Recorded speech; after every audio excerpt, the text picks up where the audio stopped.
Bem-vindos a mais este CBO Live, o primeiro do ano de 2020. Hoje, 23 de março de 2020, às 20h02, estamos ao vivo.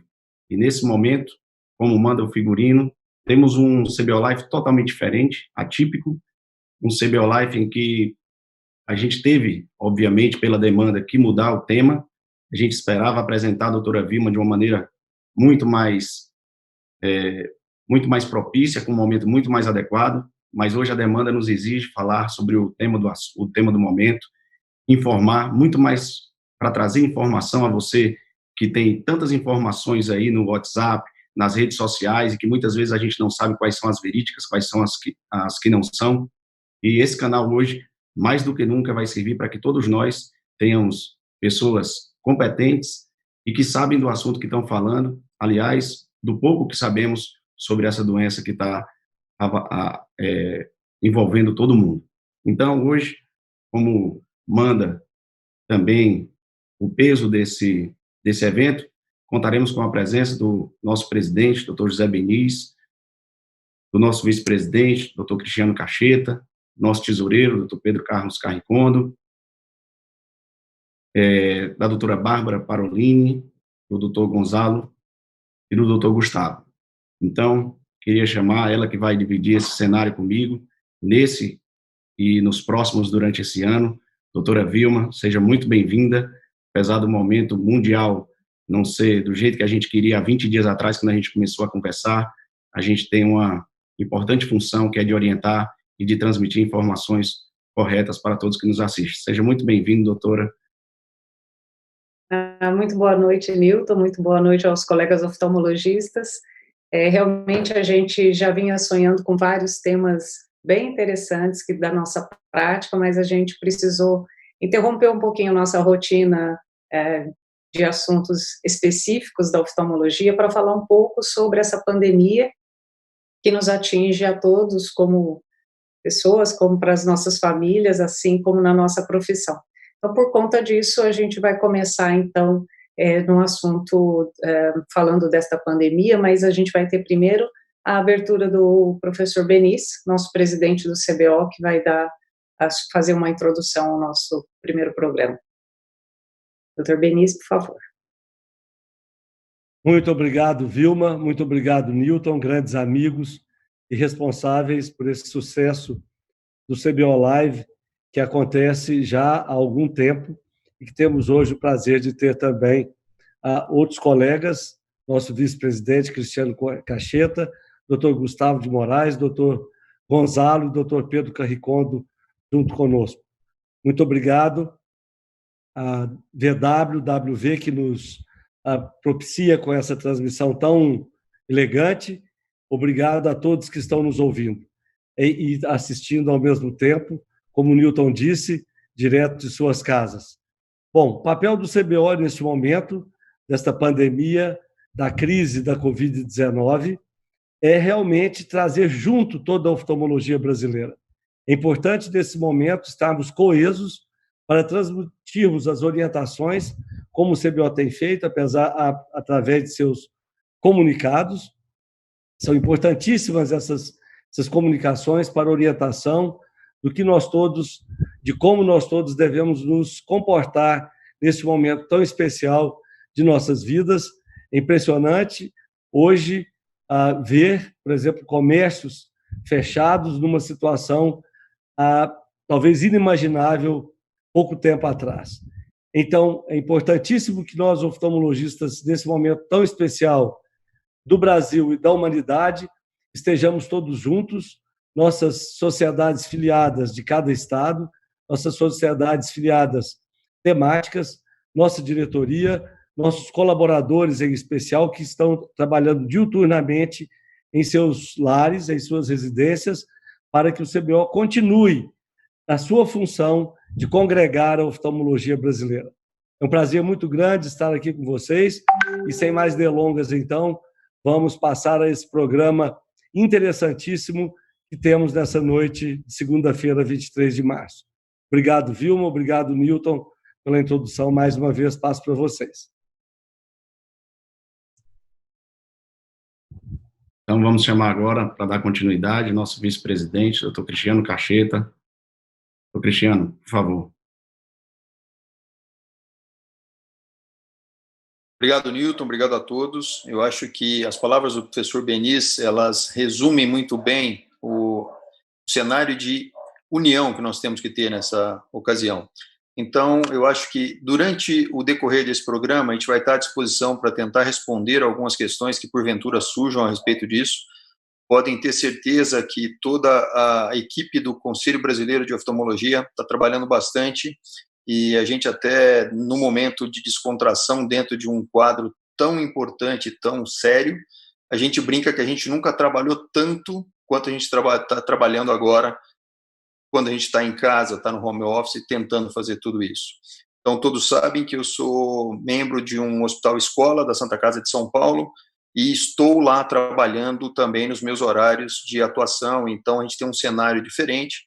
E quando a gente pensou em desenvolver esse programa e trazer colegas como Gustavo Moraes, que está nos Estados Unidos, em Nova York, trazer o Dr. Gonçalo com a experiência dele, trazer alguns depoimentos de colegas que estão aí, é justamente para trazer um pouco da realidade de cada um para a nossa condição atual, onde a gente busca sempre estar entregando a melhor condição para que a nossa população tenha uma retaguarda e que os nossos colegas oftalmologistas estejam realmente resguardados dentro da medida do possível. Então, eu quero dar continuidade, passar para a doutora Vilma para que ela dê sequência ao evento dessa noite. Aqui com a gente, à medida em que nós formos dando seguimento a essa sessão, a gente vai ter a oportunidade de receber as perguntas de vocês e eles vão estar aqui disponíveis para poder respondê-las, tá bem? Nós entramos em contato com alguns colegas de outros países para que eles nos mandassem informações a respeito do que está acontecendo lá e sobre a prática deles na oftalmologia, e a gente vai começar mostrando para vocês um vídeo que nos foi enviado por uma colega, uma oftalmologista da Itália, que é a doutora Bárbara Parolini. Então, por favor, Tiago, coloca para a gente.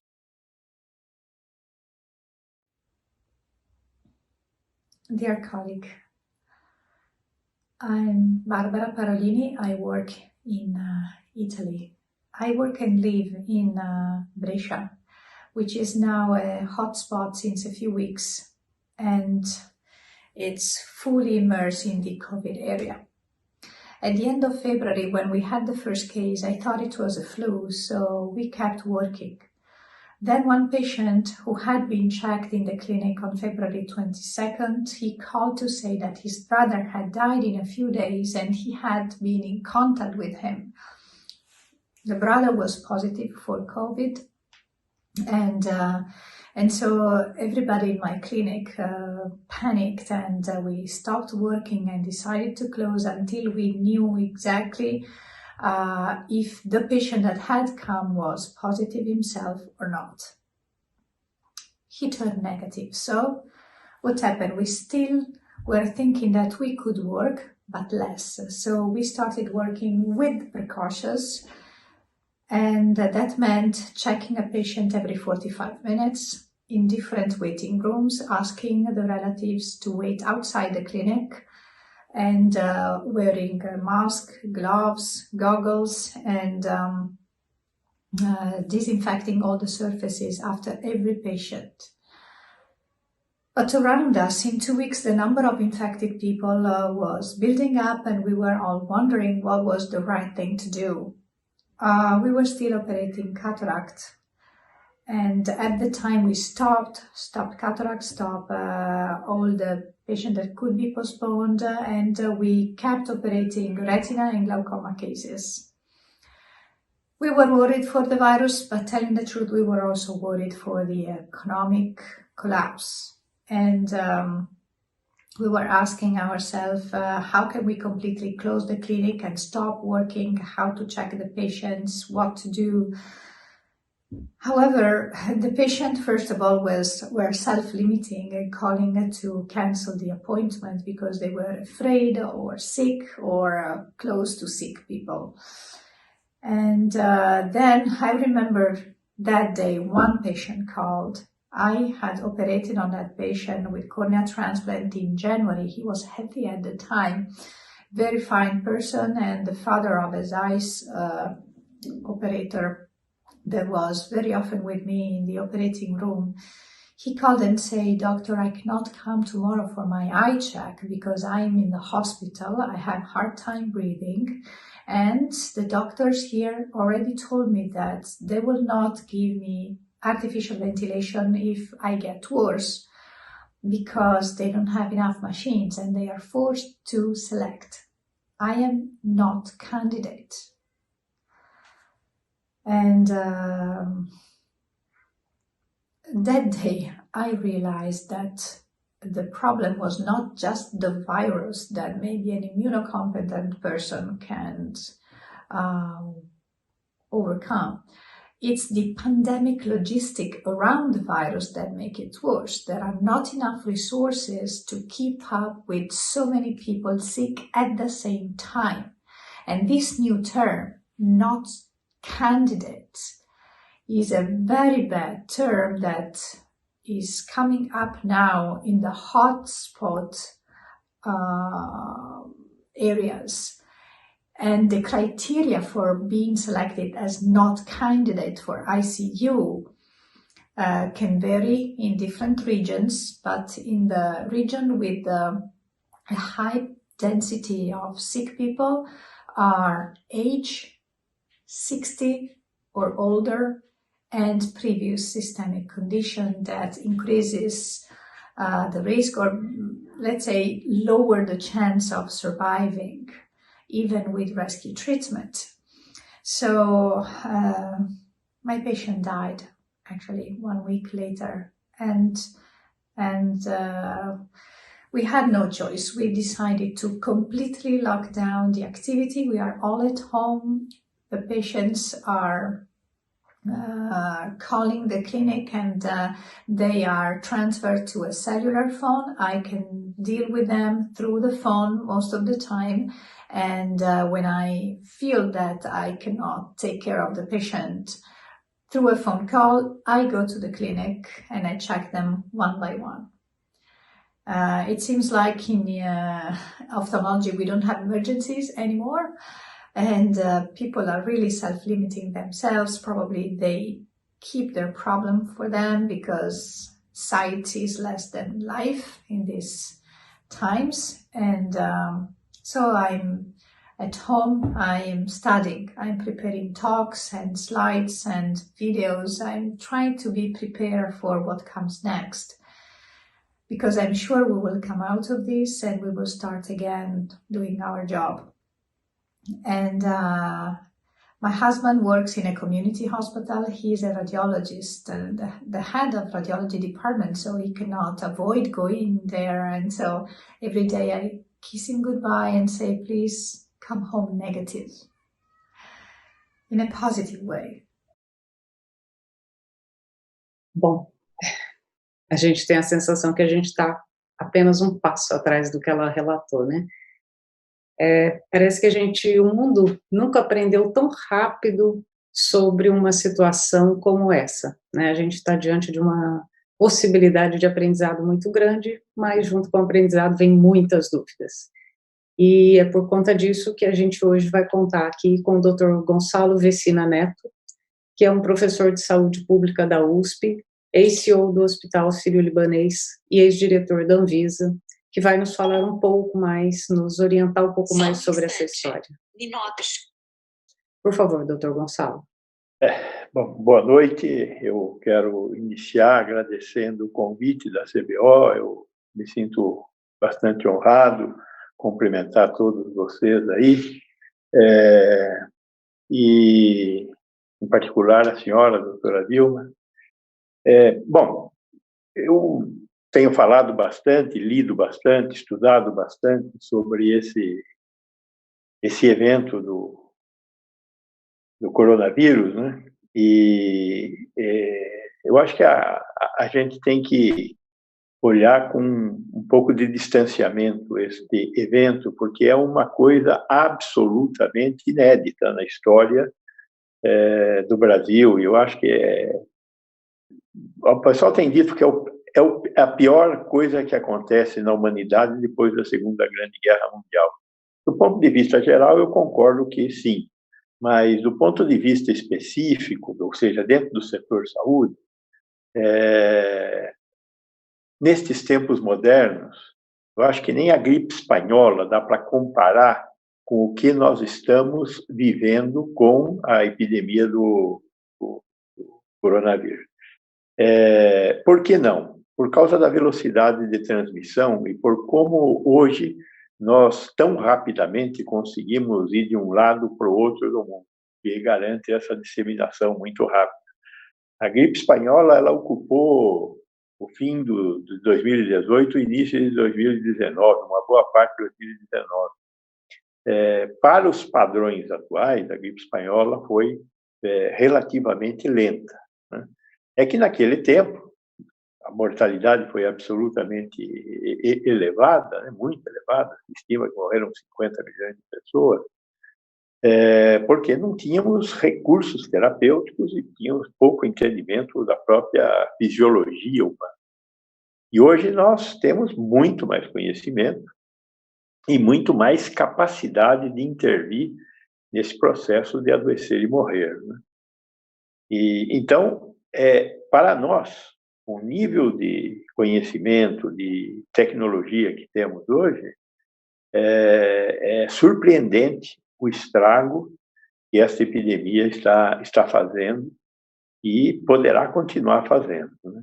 Nós assistimos um modelo epidêmico onde isto começou, em Wuhan, depois, um pouquinho mais à frente, naqueles países lá do Sudeste Asiático, a Coreia do Sul, Singapura, Taiwan, que aparentemente tiveram experiências um pouco melhores.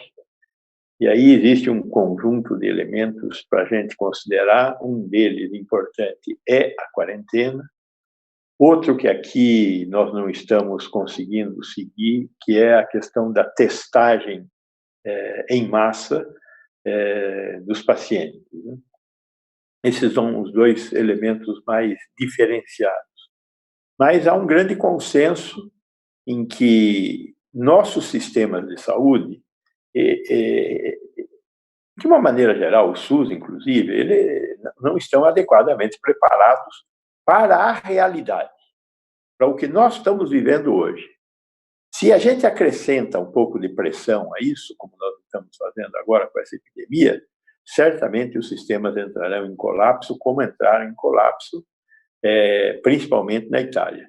A China, nós não sabemos exatamente o que aconteceu por causa da dificuldade de ter acesso a informações, mas o que nós conseguimos ver é que eles tiveram uma reação muito enérgica na construção de leitos, aumento da oferta de leitos, e de certa forma, eles conseguiram reduzir o número de casos novos. Neste momento, eles estão próximos ao que parece ser o fim da epidemia.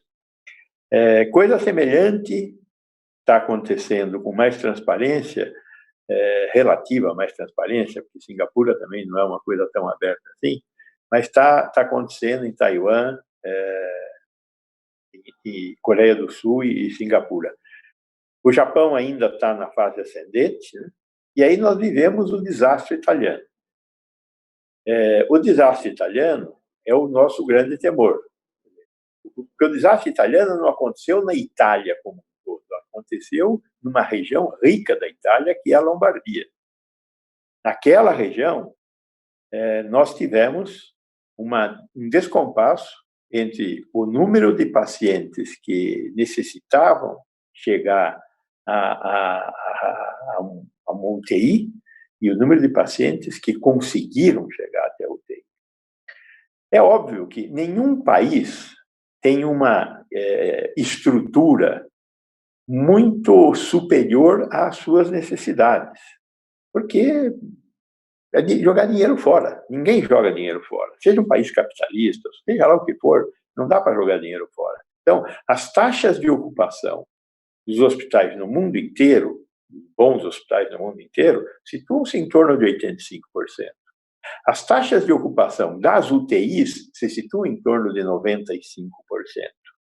E é mais ou menos assim que deve ser mesmo. Por quê? Porque existe um monte de recursos envolvidos para atender às necessidades da população. Então, não tem cabimento você deixar... quando a gente fala essa questão de taxa de ocupação, você fala, olha, a taxa de ocupação é 85%, então eu tenho 15% do hospital desocupado. Na verdade, o que acontece é que o hospital está sempre cheio durante a semana e ele dá uma esvaziada no fim de semana. Por que ele esvazia no fim de semana? Porque nós não operamos sábado e domingo, ou agora começamos a ter uma certa atividade cirúrgica no sábado, mas os domingos nós não operamos. Então, há uma certa desocupação do hospital no final de semana. E é isso que dá essa taxa de ocupação em torno de 85%. Se nós medíssemos a taxa de ocupação dos hospitais pela taxa de ocupação da terça, quarta e quinta, a taxa de ocupação dos hospitais seria bastante próxima de 100%. O que só não é 100% por causa do tempo que demora para sair um paciente e entrar outro paciente. É medido em horas, nesse meio da semana. Então, qual é a boa taxa de ocupação? A boa taxa de ocupação é mais próxima da capacidade operacional. Por quê? Porque eu tenho recursos para isso. Então, não existe recurso sobrando. E aí, quando acontece uma epidemia, o que é uma epidemia? É o crescimento rápido de alguma coisa que não estava no radar.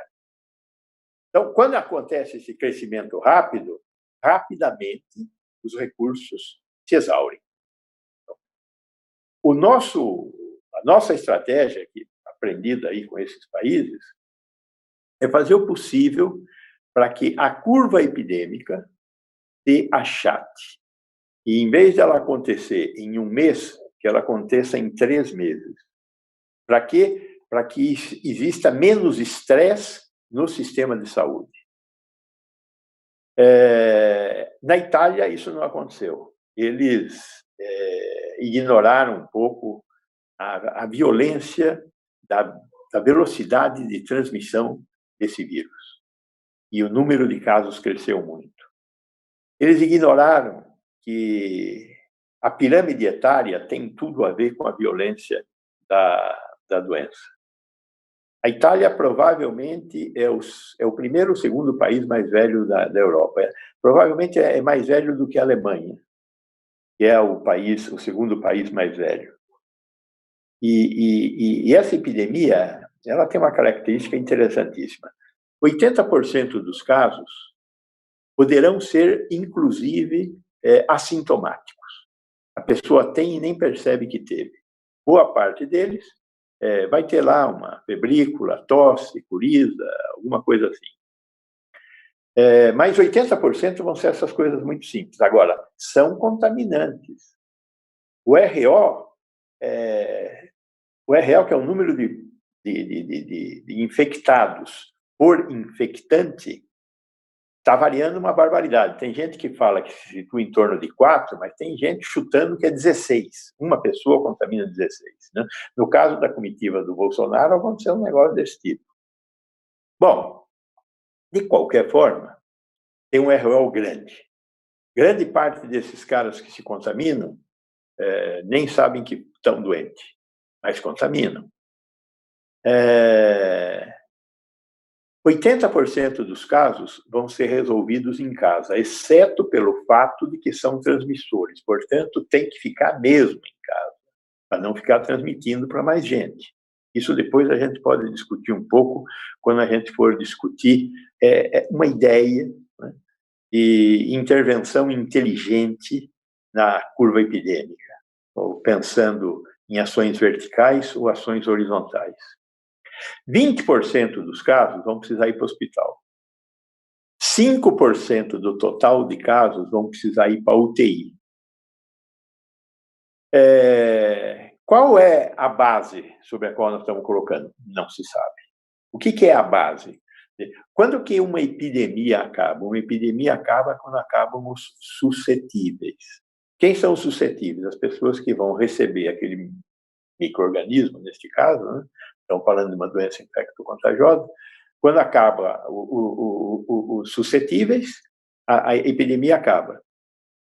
Esse acabar os suscetíveis é um conceito que varia de doença para doença. Nós temos que conhecer a necessidade que essa doença tem de ter gente suscetível ao seu alcance, né? Por exemplo, a poliomielite acaba quando 90% da população está protegida pela vacina, pela Sabin. 10% não está, mas o vírus não consegue achar aqueles 10% para a epidemia. Qual é esse ponto no caso da epidemia do coronavírus? Nós não temos certeza. Eu já vi cálculos do próprio CDC em que eles calculam que quando 20% da população tiver tido a doença, ela deixa de circular, ou diminui muito e passa para um estágio mais brando. Mas existem cálculos que chegam a 60%. Então, entre 20% e 60% da população vai ter a doença. 80% frustra. 20% precisa de hospital. 5% precisa de UTI. É esse 5% aqui que preocupa. Como é que está a nossa situação de UTI? Ela é melhor do que a Itália, por exemplo. A Itália, de acordo com dados da OCDE, ela tem 12,5 leitos de UTI por cada grupo de 100 mil habitantes. O Brasil, no SUS, tem 13, um pouquinho mais que eles. Mas no setor privado, nós temos 44,5 leitos por 100 mil habitantes, que dá uma média brasileira de 20,3 leitos no total por 100 mil habitantes. É possível usar os 20,3 leitos tanto para o SUS quanto para o setor privado? Tudo depende de como os políticos forem capazes de construir um modelo de enfrentamento dessa epidemia. Eu espero que exista alguma inteligência sobrando por aí para conseguir fazer um modelo solidário para enfrentar essa epidemia, porque não tem cabimento um cara que tem plano de saúde ter 4 vezes mais acesso no mesmo país do que um cara que não tem plano de saúde. Mas, de qualquer forma, é um assunto mais filosófico. Para ter uma ideia, nós estamos com 20,3 leitos por 100 mil habitantes. A Alemanha tem 29 leitos por 100 mil habitantes e os Estados Unidos 35 leitos por 100 mil habitantes. É o país que mais tem leitos de UTI por habitante, os Estados Unidos. A Alemanha, da Europa, é o país mais bem servido, com 29,2 leitos por 100 mil habitantes. A Itália está lá embaixo, né, com 12,5. Os outros países, França, Espanha, Portugal, todos estão abaixo do número 15 leitos por 100 mil habitantes. Então, a Europa toda está muito preocupada com essa questão da curva epidêmica e da demanda por assistência. O que nós podemos fazer? Nós podemos fazer umas 3 ou 4 coisas. Primeira coisa, aplastar a onda. O que é aplastar a onda? Fazer as pessoas ficarem em casa e se contaminarem menos. Segunda coisa, eu posso suspender os programas eletivos. Aí tem muito a ver com a CBO, né? CBO oftalmológica, na maioria das vezes, é uma cirurgia eletiva e ela ocupa o centro cirúrgico. Agora, ela ocupa o centro cirúrgico, mas ela não ocupa o UTI, né? Essa é uma outra característica importante da cirurgia oftalmológica. É muito difícil o comum das cirurgias oftalmológicas necessitarem de apoio do UTI, que cresceu muito nos últimos anos. Nós até a década, meados da década de 80, começo da década de 90, o recomendável no mundo inteiro era ter 10% do total de leitos de UTI. Aí a população foi envelhecendo e nós aprendendo a trabalhar com desequilíbrios fisiológicos, fomos aprendendo a trabalhar com casos clínicos instáveis. E aí nós começamos a fazer transtocanteriana, prótese de joelho, cirurgia cardíaca, as grandes cirurgias de câncer em velhos de 70. 70 não é um velho, é um jovem. 80, 85, 90 anos, nós estamos operando muitos velhos. E aí não tem jeito. O velho pode ser o rígido que quiser ser, após uma grande cirurgia, ele entra num estado de desequilíbrio e precisa fazer um estágio na UTI. Então, hoje, os nossos leitos cresceram, hospitais como o Einstein, Sírio-Libanês, até o Hospital das Clínicas, aqui, o Instituto Central do HC, tem 30% do total de leitos de UTI. Por quê? Porque o movimento cirúrgico é muito grande, a maioria dos pacientes hoje são cirúrgicos, e nós estamos operando cada vez casos mais complexos, tanto do ponto de vista do caso quanto do ponto de vista da idade. E isso consome UTI. Né? Então, aumentou muito a nossa capacidade de leitos de UTI nos últimos anos por causa dessa mudança do padrão demográfico e epidemiológico. Então, o que nós estamos propondo? Redução das eletivas. Vai atingir a oftalmologia? Acredito que não.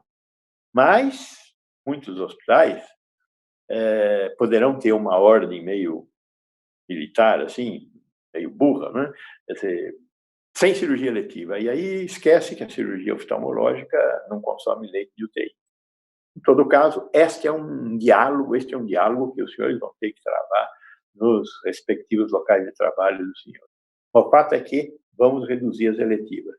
Imagino que se a gente reduzir bem as eletivas, nós vamos reduzir o movimento cirúrgico em uns 30% a 35%, que não é mais do que isso. Porque tem muita atividade que não é eletiva, e tem casos clínicos que ficam agudos e precisam ser operados, aneurisma, insuficiência cardíaca, traumas, violência, isso tudo vai continuar existindo. Então, esse pedaço vai ter que continuar. Então, imagino que a gente caia aí uns 30% de taxa de ocupação de UTI, e com isso a gente ganha 30% de diárias, para esses 5%. É interessante notar também, na questão da pirâmide etária, como é que é a mortalidade dessa doença. Olhando, de novo, para a Itália e para a China e esses países do Sudeste Asiático. De 0 a 40 anos, criança até agora, só o cara da OMS disse que teve uma criança, mas ele não falou da criança, não mostrou a criança. E parece que, em algumas fontes, que a criança ou as crianças, eventualmente, que teriam morrido da síndrome, são desnutridas. Então, esse é um problema importante. E os dois componentes que levam à mortalidade é idade e comorbidades. Então, pacientes que são imunodeprimidos, pacientes que são diabéticos, cardiopatas, etc. Então, e a combinação das duas coisas, idade com comorbidade, é explosiva.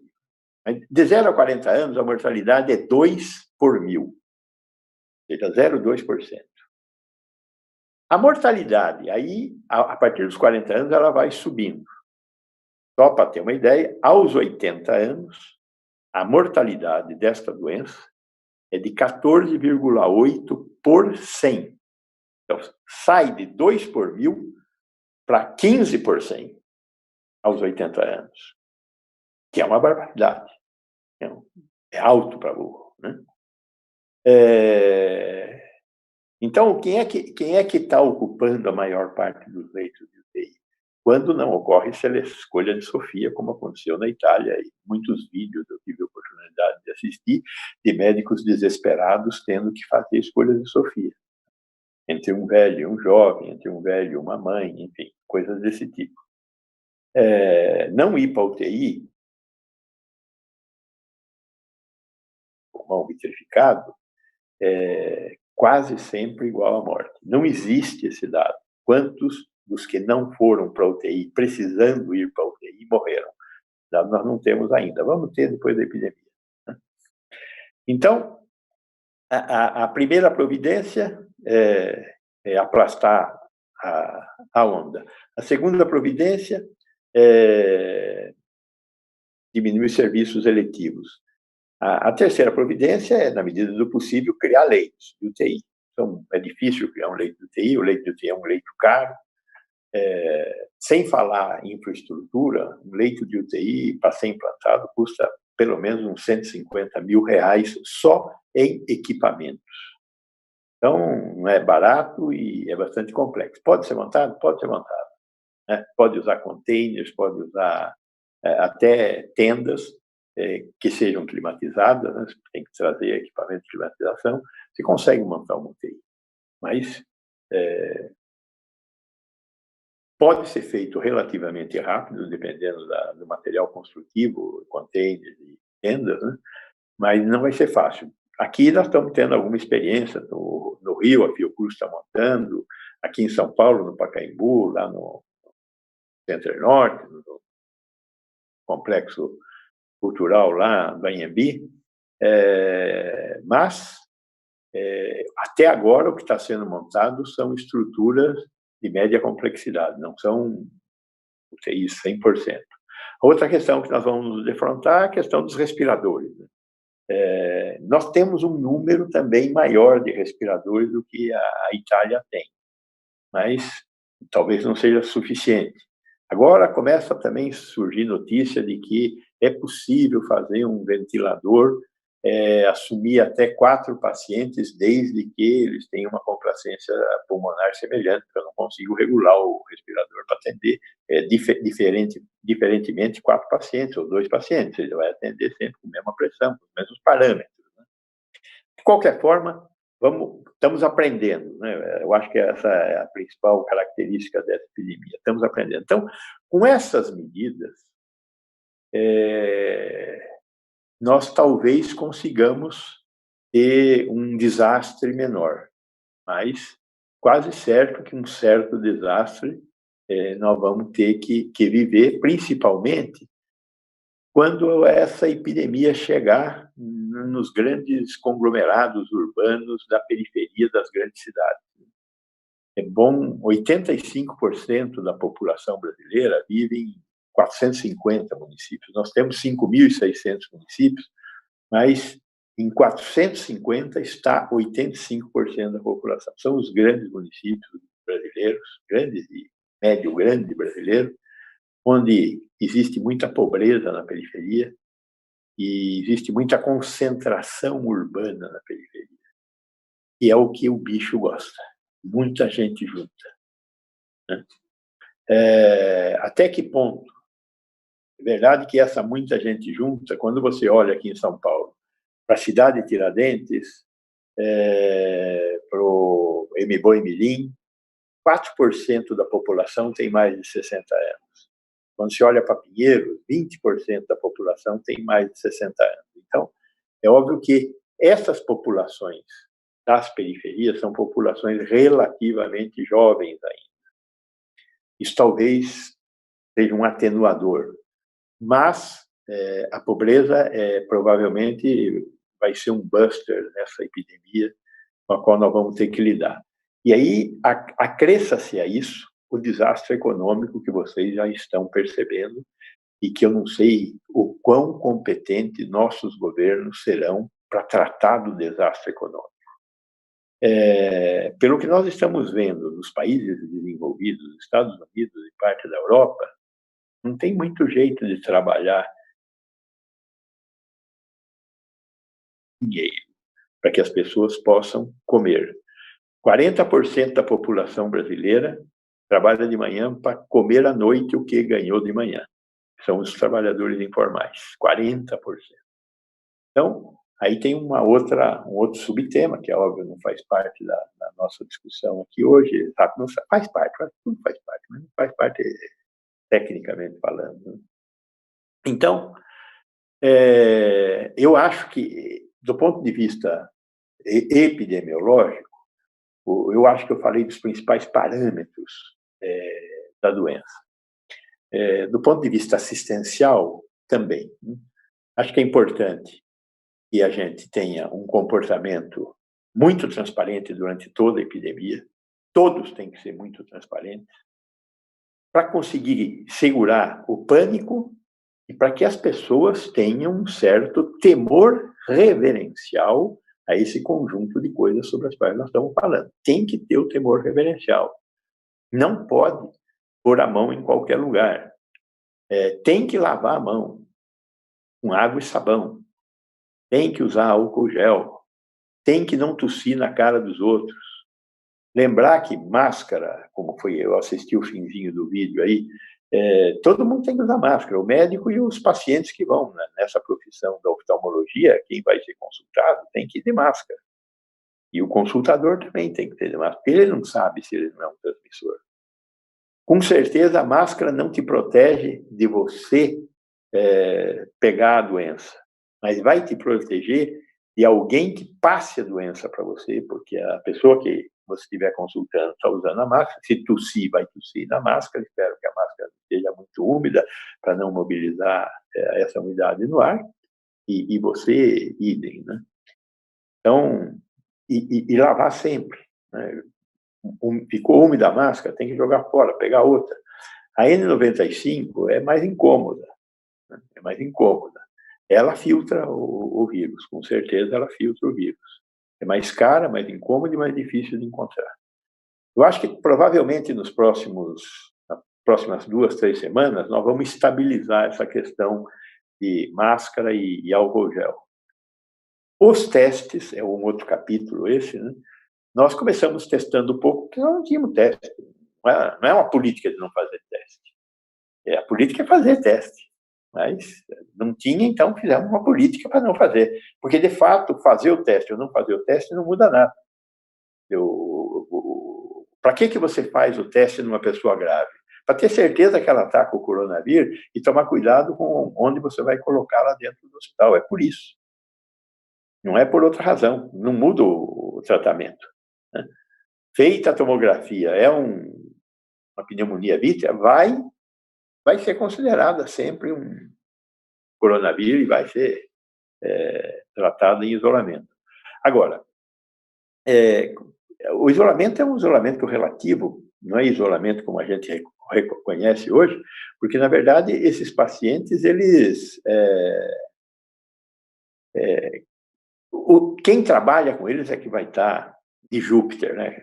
Essa vestimenta mais complexa para impedir que o trabalhador de saúde ou médico se contamine. O trabalhador de saúde está passando por um estresse fantástico. Vocês, com certeza, estão nesse campo, né, desse estresse que nós estamos, todos os trabalhadores de saúde, passando. Então, o negócio dos testes, o governo agora conseguiu arrumar dinheiro, havia uma dúvida sobre se ia ter dinheiro, porque não tem dinheiro, nós estamos numa bruta crise de financiamento. Então, de onde tirar dinheiro? Desrespeitando o conjunto de regras sacras que nós fizemos nos últimos 2, 3 anos de que não se gasta mais do que se tem.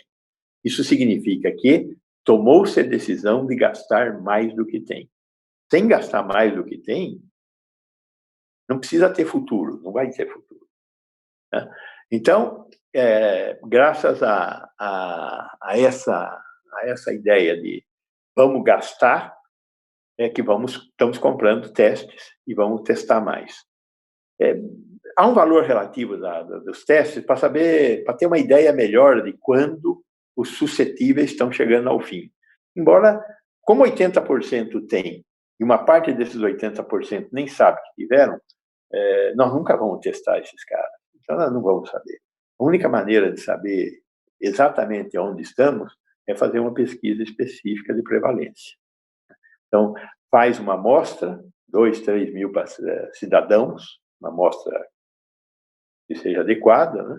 Desenha o tamanho amostral, vai lá, coleta secreção e vai verificar se é portador ou se tem antígeno, ou se tem anticorpo, melhor dizendo, uma amostra de sangue, para saber se já teve contato com o vírus ou não, para saber da prevalência. E, com isso, orientar a política pública. Mas isso é mais para frente, né? Então, transparência vai ser fundamental, trabalhar os trabalhadores de saúde, levar à população a importância de ficar em quarentena, de ser mais civilizada, não tossir nas outras pessoas, lavar a mão, dar álcool gel, né? Aumentar o número de leitos, a oferta de número de leitos de UTI e resolver os problemas econômicos decorrentes dessa epidemia.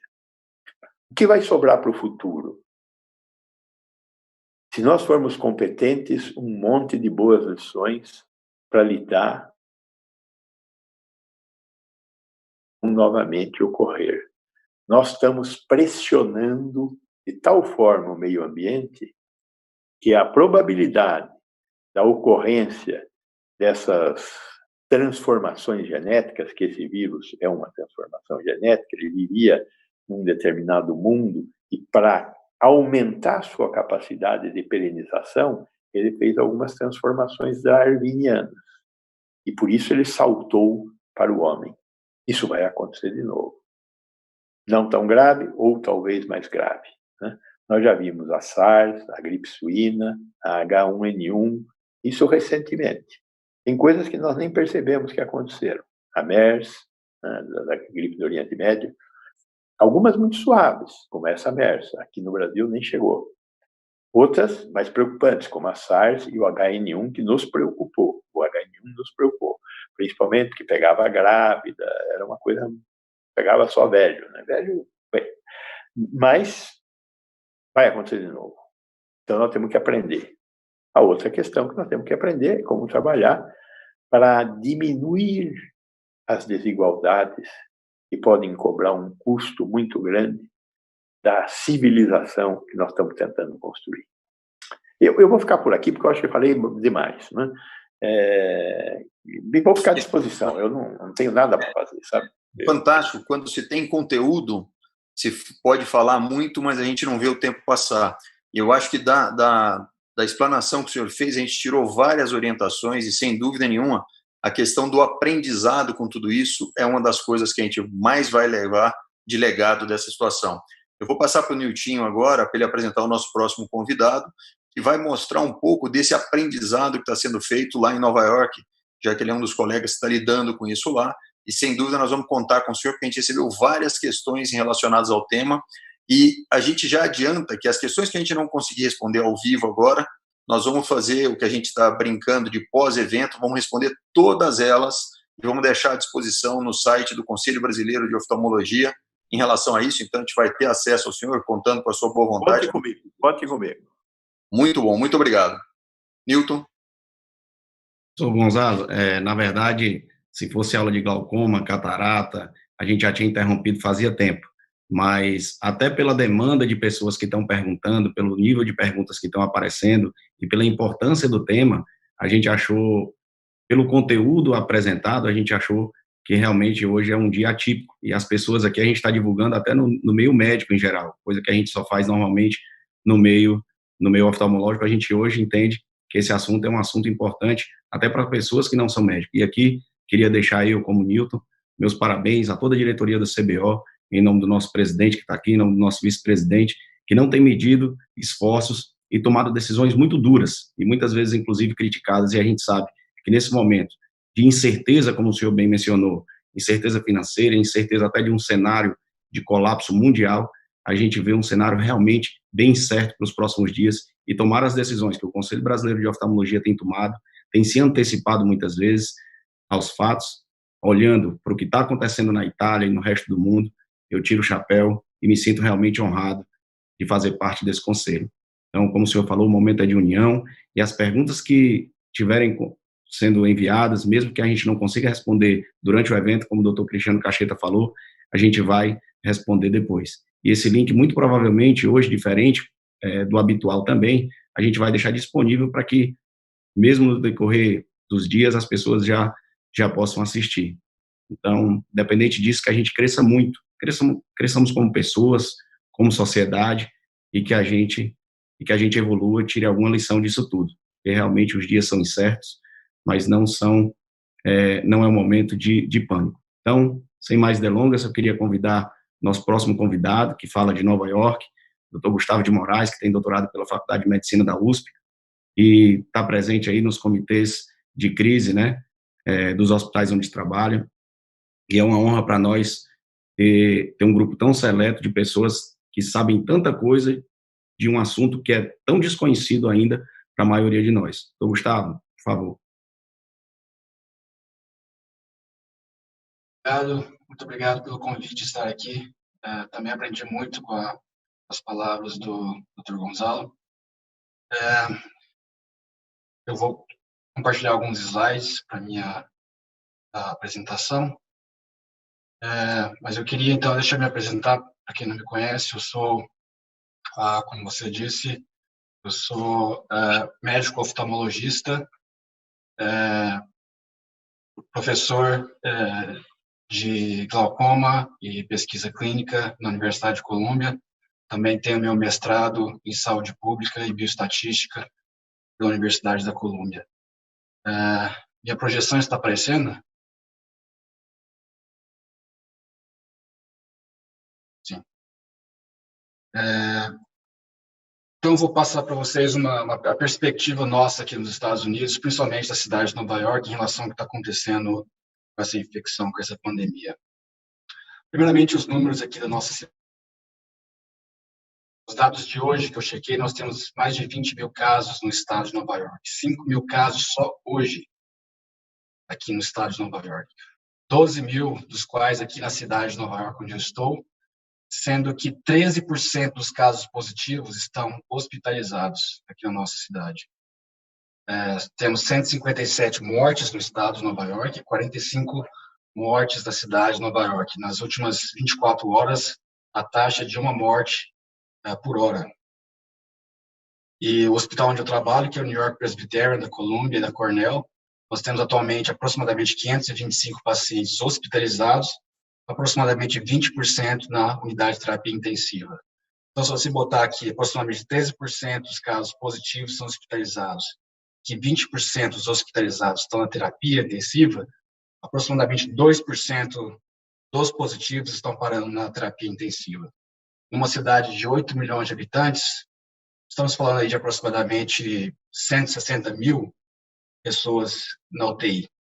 Nossa capacidade atual é de 60 mil, para você ter uma noção. Essa aqui eu tirei uma foto que eu tirei hoje, indo para o hospital. Ali vocês podem ver uma cabana que está sendo montada para a expansão do pronto-socorro, ao lado do pronto-socorro original. Projeto de guerra, mais ou menos. Algumas definições aqui para nossa familiarização com o tema que eu vou conversar.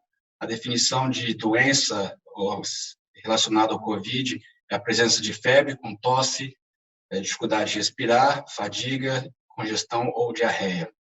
E exposição para nós aqui, se você tiver contato por mais de 10 minutos, a 6 pés de distância, com alguém que não estava usando, que estava com vírus confirmado, e que não estivesse usando nenhum equipamento de proteção. Então, isso para a gente é o que a gente chama de exposição. E vocês vão ver depois por que isso é relevante aqui na minha apresentação. O que nós fizemos até o momento? Então, em relação à pesquisa, todos os estudos de observacionais foram interrompidos. Apenas estudos e ensaios clínicos que têm alguma intervenção com potencial benefício para o paciente continuam em andamento. Cirurgias em oftalmologia, todos os procedimentos não urgentes foram cancelados. Quem define o que é urgente ou não ainda é meio subjetivo. Existe para cada setor, para cada divisão, existe uma pessoa responsável, geralmente o chefe daquele setor, da retina, do glaucoma, é quem você discute seu caso, você leva se aquele caso deve ser operado recentemente ou não. Quanto aos pacientes de ambulatório, nós temos 2 grupos, os urgentes e os não urgentes. Os urgentes, nós tentamos inicialmente uma visita virtual por telemedicina, que funciona muito bem aqui no nosso hospital já há algum tempo. E caso não seja possível, uma visita com o nosso pessoal, se preencher alguns critérios que eu vou mostrar mais adiante. As não urgentes, ainda tentamos fazer por telemedicina, caso contrário, estão sendo reagendados para 6 semanas. 6 semanas talvez mostre um certo otimismo do grupo aqui em relação a quando o pico do problema vai estar acontecendo. Tudo isso que eu estou mostrando, vocês depois podem utilizar esse link que eu estou passando para ver, mas essas são algumas das condições que nós consideramos urgentes para atendimento do nosso serviço. Quanto aos pacientes, todo paciente, quando chega no consultório, se você preencher os critérios, você tem essa máquina, o aparelho para medir a temperatura, ele ganha uma máscara e ele é solicitado a realizar a higienização das mãos na frente do nosso pessoal. Então, se a pessoa chega para consulta e tem febre ou tem os sinais que eu descrevi anteriormente, então ela ganha a máscara, ela faz a higiene na frente do nosso funcionário, vai para uma sala de isolamento e ela usa a máscara cirúrgica e o pessoal de saúde, o profissional de saúde, usa a N95 como proteção para os olhos e uma proteção para o corpo. Note que aqui eu estou falando só febre e os sintomas. Nós não falamos aqui em teste positivo, tá? Então, essas são as medidas para todo mundo que tem os sintomas, independente de teste positivo. Se for negativo, a sua consulta vai normalmente.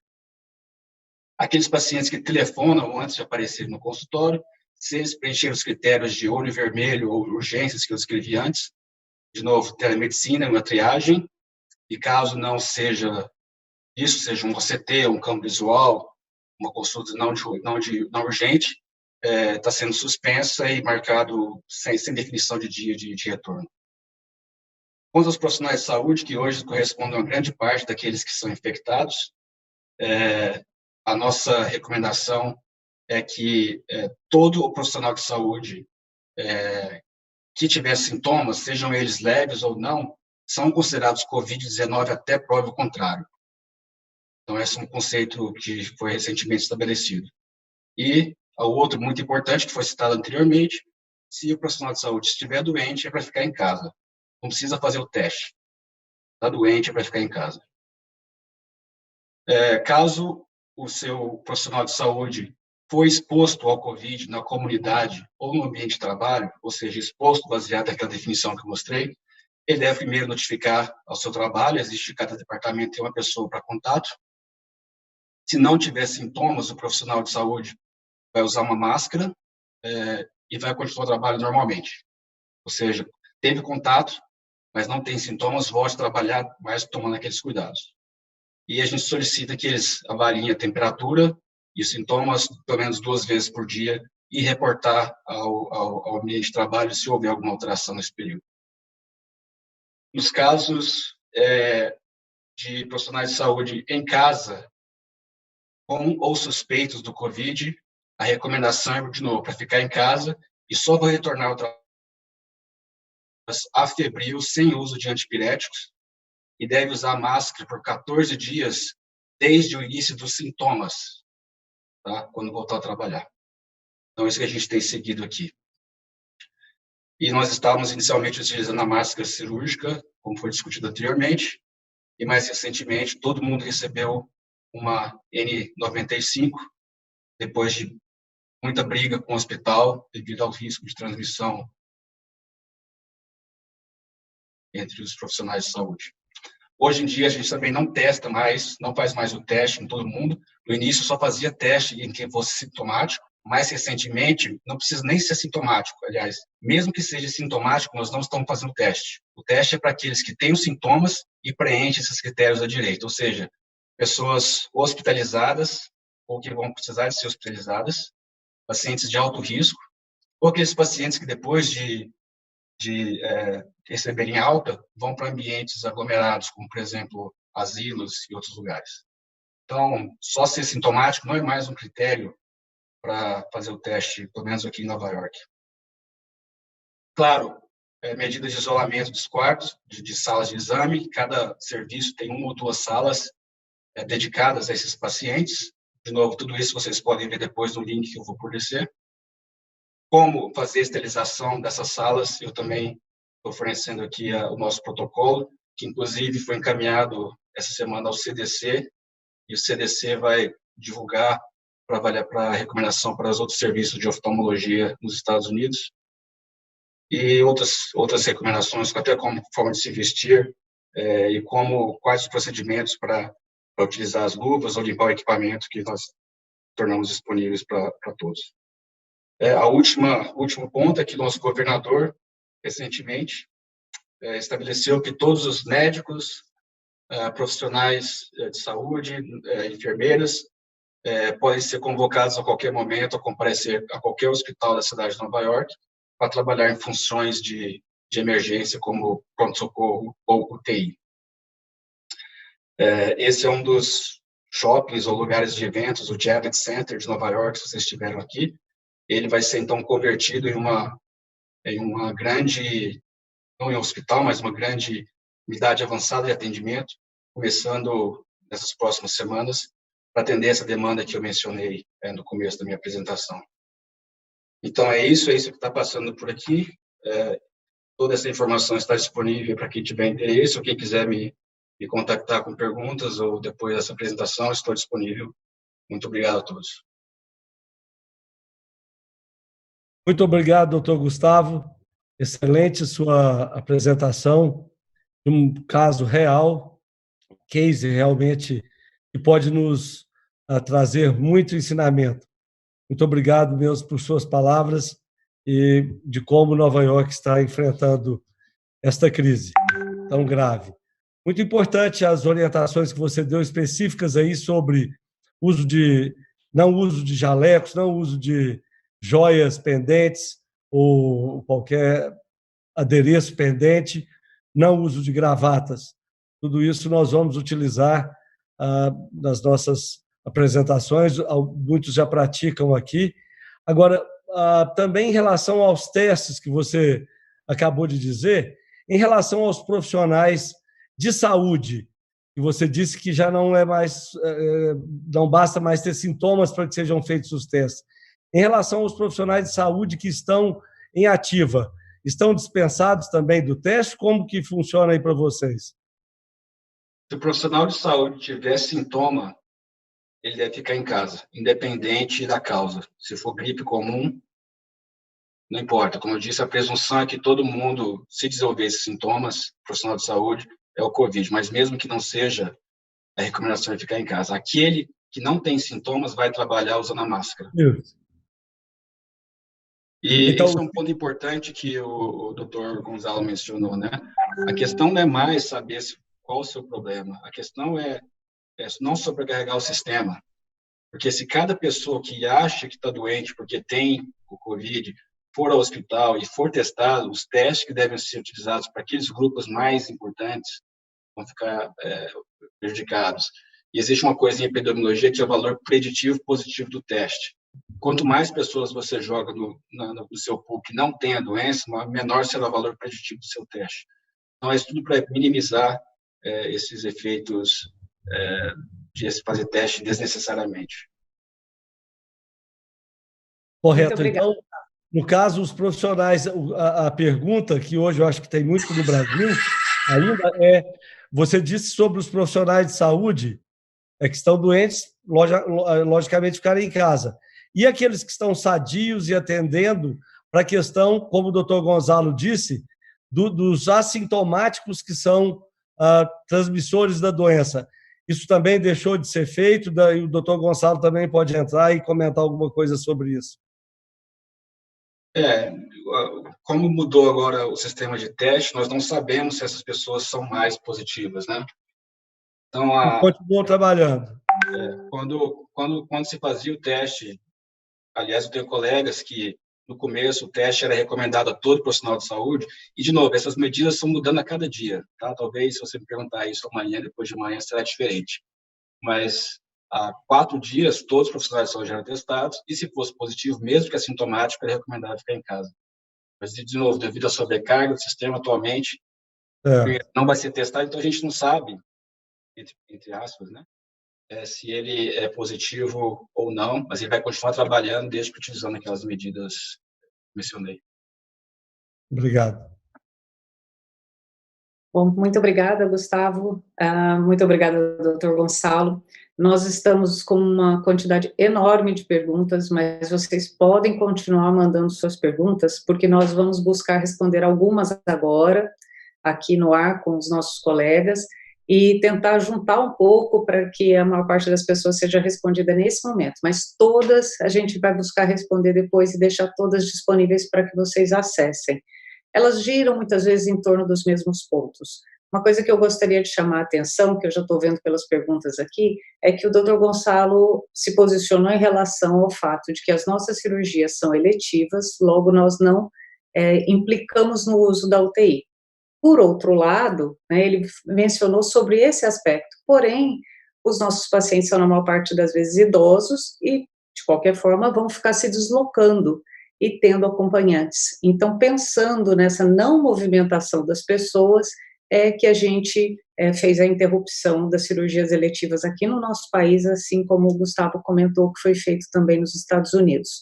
Então, não é uma questão do nosso paciente correr o risco de ir para a UTI, mas sim de nós evitarmos o deslocamento da população, né?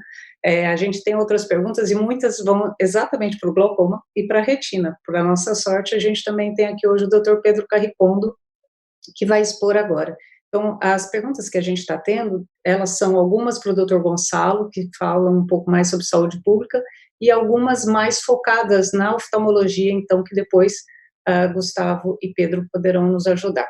Pedro, por favor. Pedro é tesoureiro do Conselho Brasileiro de Oftalmologia. Vocês todos da diretoria estão recebendo inúmeros parabéns aqui por conta dessa atividade que vocês estão promovendo. E Pedro também é coordenador do pronto-socorro de oftalmologia da FMUSP. Então, por favor, Pedro. E sócio do CBO Live, né, Pedro? Muito bom, pessoal. Boa. Acho que não está compartilhando ainda. Peraí, deixa eu compartilhar aqui minha tela. Pronto. E aqui. Bom, a gente está tentando compilar as informações aí. Hoje eu recrutei aí um grupo excelente de pessoas que podiam ajudar a gente, para a gente tentar trabalhar um pouco nisso e trazer para vocês quais são as recomendações mais atuais. É importante a gente falar que essas recomendações elas vão mudando dinamicamente, a gente tem que estar atento. Sai um novo artigo, sai uma nova recomendação, a gente está atento a isso e isso pode mudar. Isso vai ficar disponível para todo mundo no site do CBO, mas, de qualquer maneira, a gente pode mudar isso, a gente tem que mudar isso conforme as coisas acontecem. A nossa grande preocupação, isso já foi colocada pelo Gustavo, pelo Gonzalo, é essa questão aí das curvas que a gente olha que podem ser assustadoras. A gente vê que as curvas demoram bastante para começar a mudar a inclinação delas, a diminuir a velocidade de crescimento de casos. A gente ainda está naquela fase ascendente da curva e a gente tem esperança que a gente saia desse caminho aí que a maior parte dos países vem mostrando e a gente consiga ter um número menor de mortes no final, levando em conta o tamanho do nosso país, né? A nossa previsão de mortes pode ser relativamente alta. Alguns pontos muito importantes é a questão da transmissão, realmente. A grande maioria dos pacientes é assintomático ou oligossintomático e elas respondem por 80% das contaminações. Então, muita gente não sabe que tem e está transmitindo. Então, esse é o grande cuidado e esse é um dos grandes motivos de você fazer essa interrupção de contato entre as pessoas, tá? A carga viral na mucosa dessas pessoas que não têm sintomas é semelhante à dos sintomáticos, ou seja, a pessoa transmite exatamente igual, tendo ou não sintomas.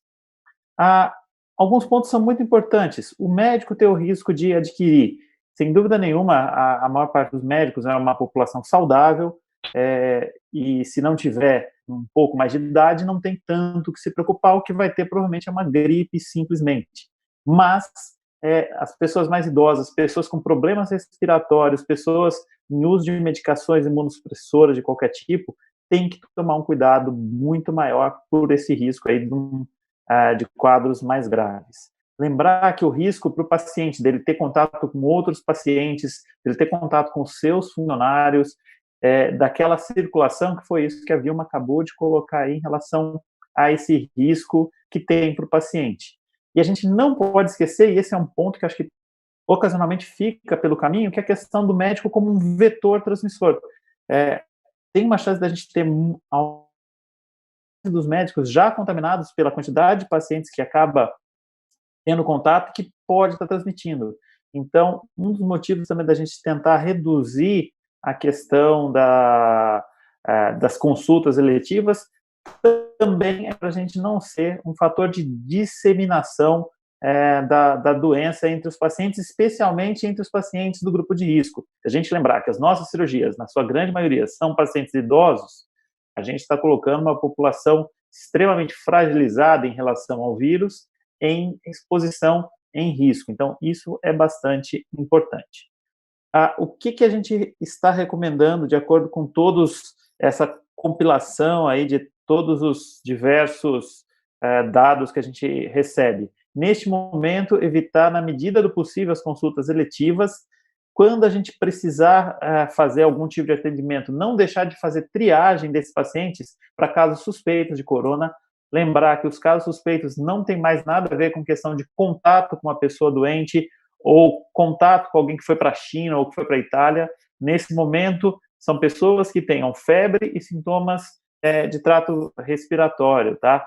Aí uma coisa que eu não sei se é mais uma curiosidade, eu não consigo pensar em como a gente testar, mas um dado que parece ter uma sensibilidade, especificidade relativamente alta é a questão de perda de olfato, perda da capacidade de sentir cheiro. Tá? Então, se o paciente falar isso junto com febre, junto com qualquer coisa, uma grande chance de ser aí a COVID, né, a doença causada pelo coronavírus. A gente está recomendando manter o atendimento de urgência e emergência. A gente não pode desassistir a nossa população nesse momento. Isso é bastante importante. E aí uma questão que vem aí por conta da retina são os procedimentos, que esse termo aí alguém cunhou em algum dos grupos de WhatsApp, mas que eu achei muito interessante, que são os procedimentos tempo-sensíveis, aqueles atendimentos onde a condição do paciente pode se agravar, como nas injeções, por exemplo. A gente recomenda que se tente, da melhor maneira possível, manejar os intervalos, aumentar os intervalos, mas os pacientes aonde que se julgue que é necessário aquele procedimento, ele deve sim ser realizado. A proteção ideal seria com a máscara N95, tá? Para tentar aumentar a durabilidade dessa máscara, se recomenda uma segunda máscara sobreposta por ela, tá? Então você evitaria que a superfície da máscara ficasse tão contaminada assim, você poderia aumentar o período de duração. Tem trabalhos falando que a máscara poderia durar até 15 dias com essa combinação, mas na falta, pelo menos a máscara cirúrgica, ela reduz a carga no caso de um espirro, tanto seu como do paciente. Quando você fala, você diminui a quantidade de perdigotos, então teria algum grau de proteção. Lembrar que não é uma proteção perfeita, lembrar que a máscara não sela perfeitamente o rosto, e com isso você ainda está com risco, mas você consegue reduzir isso. Lembrar que a máscara não é para ficar para sempre. Quando ela começa a ficar úmida ou quando ela está suja de qualquer coisa, ela precisa ser trocada. Então, normalmente uma máscara cirúrgica ela não vai durar 4, 5 dias. Provavelmente ela não dure nenhum dia inteiro, tá? E, idealmente, neste momento onde a gente tem muitos assintomáticos e a maior parte das pessoas tem que ser considerada contaminada nesse momento, o paciente também deve usar máscara cirúrgica, porque a gente considera todos contaminados. Quando a gente vai ter a questão do contato com possível secreção, lembrar que a lágrima é um tipo de secreção, o ideal seria a gente usar máscaras protetoras, aqueles shields, como se fossem aqueles escudos, aquelas proteções.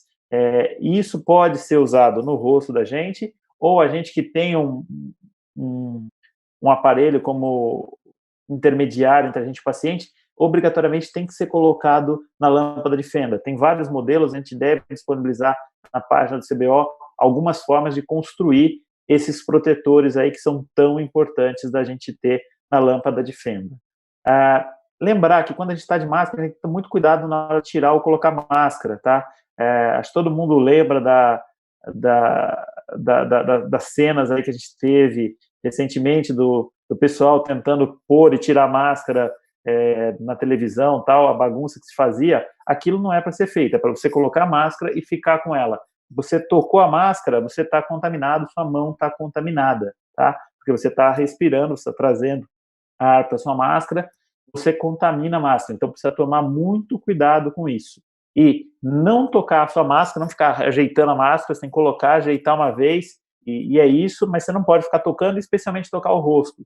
Lembrar que a maior parte da contaminação ela vem pelas mãos. Tá? Você se contamina, você contamina as outras pessoas. Então, você toca a sua máscara, toca o paciente, você está contaminando o paciente. Muito cuidado com isso. Luvas, até prova em contrário, até uma mudança nas recomendações, só se tiver contato com secreção. Muito cuidado com isso, não é necessária a luva, mas tem que se lavar bem as mãos. A gente sabe que isso a gente nem precisaria falar, mas é sempre bom reforçar. Qualquer contato com o paciente, qualquer toque no paciente, a mão tem que ser lavada imediatamente depois. Tá? Isso é muito importante. A mão, sempre que possível, limpar com água e sabão. Na falta, você pode usar o álcool 70%, o álcool gel, mas o álcool gel não substitui a água e sabão. O água e sabão é o ideal. As superfícies, elas podem ser limpas com detergente, em seguida com hipoclorito 0% ou álcool 70%, tá? Essas são as sugestões que a gente tem nesse momento, mas pode isso também, de novo, como eu disse, ser atualizado, ser mudado para outras formas de limpeza. Lembrar que a sua roupa está contaminada quando você chegar em casa, e uma coisa que a gente não quer quando a gente está na linha de frente é trazer risco para a família da gente. Então a roupa tem que ser tirada imediatamente logo que se entra em casa, antes de você circular pela casa, já coloca para lavar. Não precisa lavar especial, separado, mas tem que ser colocado para lavar. Se possível, usar aventais descartáveis, mas não ficar usando avental, gravata, coisas que possam ter contaminação e que você não tenha tanta facilidade para lavar. Lembrar que os sapatos podem estar contaminados, parece que o vírus tem um período de sobrevivência no solo relativamente longo, então sempre tirar o sapato logo que chegar em casa, já fazer uma limpeza, já colocar alguma forma de limpar, mas não entrar com o sapato dentro de casa. A gente fica preocupado a questão das curvas e tal, mas eu acho que as medidas, elas tendem a surtir efeito. Isso aqui parece sugere para a gente que o estado de São Paulo já está tendo algum efeito em termos das curvas, parece que diminuiu um pouco a velocidade de crescimento no estado de São Paulo. A gente espera que isso se confirme e que isso se confirme no país todo, com as medidas um pouco mais restritivas que a gente está tendo, que essas curvas mudem aí. Eu acho que é isso por esse momento, acho que a gente tem bastante coisa para responder também, né, Vilma? Excelente a participação, Pedro. Eu acho que é muito interessante nesse ponto agora. Eu queria até agradecer, porque eu recebi várias perguntas e até vários comentários de colegas de Portugal, porque o CBO tem um relacionamento muito estreito com a Sociedade Portuguesa de Oftalmologia, e o nosso link está disponibilizado para eles na Sociedade Portuguesa. Tem vários colegas portugueses assistindo o nosso evento hoje à noite. E eu queria aproveitar isso, Gustavo, no que a gente está falando. A gente teve recentemente, agora no dia 20 de março, agora de 2020, a publicação da portaria 467, que é uma portaria que flexibiliza ou autoriza a telemedicina no nosso país, já que ela não era totalmente regulamentada. Você comentou na sua apresentação sobre o uso da telemedicina, e eu queria que você falasse para a gente de uma maneira sucinta qual é o mecanismo que vocês usam na telemedicina, porque eu vejo que no nosso país, aqui no Brasil, a gente tem alguns problemas até conceituais em determinar o que é telemedicina, o que é, por exemplo, a teleconsultoria, a teleinterconsultas. Então, nós temos vários termos em relação a isso e as pessoas entendem de uma maneira diferente. E quando a gente vai falar de telemedicina, a gente abrange um conceito muito amplo. Então, eu queria saber como é que vocês aí trabalham com isso e se vocês pensam nessa fragmentação de uma teleorientação, de uma teleinterconsulta entre os colegas de outras classes. Então, eu gostaria que você falasse um pouco sobre isso aí. Essa também é uma área que evoluiu bastante nesse período dessa crise, né? Até então, nosso sistema de prontuário eletrônico permite o uso da tele. Nós aqui utilizamos telemedicina ou teleoftalmologia de uma forma geral, exceto quando o paciente liga para o hospital para marcar consulta e fala com a telefonista, qualquer vez que ele interage com o médico utilizando esse sistema, para nós já é considerado telemedicina e é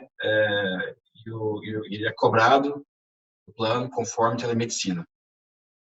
E existe toda uma hierarquia em termos de duração da consulta, daí por diante, se houve transmissão de imagens ou não, que muda quanto que isso é pago, né? E o Medicare, que é o maior provedor da população idosa,